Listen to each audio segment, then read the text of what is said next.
وجهت وجهي لمن أعوذ بالله من الشيطان الرجيم بسم الله الرحمن الرحيم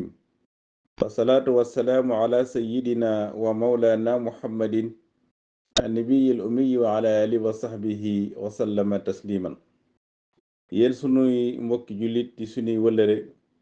di sunuy xarit di sunuy am di jàmm seen mbokk Serigne Mbacke Mbaye ibnu Serigne Mbaye Astu Cheikh radiallahu anhu ñoo am yéene jotal leen kàddu yi ziar waaye ak kàddu yi di leen fàttali bés bi nga xam ne mbooleem koy ab jullit ñépp a ko bokk te mooy bésu mawlidu nabi alayhi salaatu wassalaam di fàttali ñépp di wax ne ñi ngi am yéene képp ku dégg sunu kàddu nga xam ne yéene ji moo doon fexe ba gis la wala fexe ba fekk la foo manti ne ci sa kër saafonte ak yow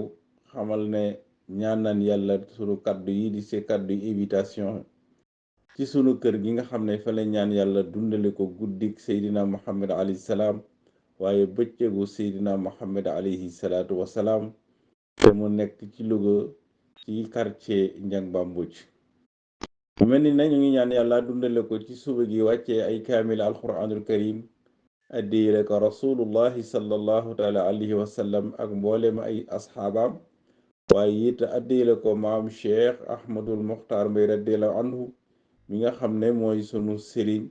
mi nga xam ne moo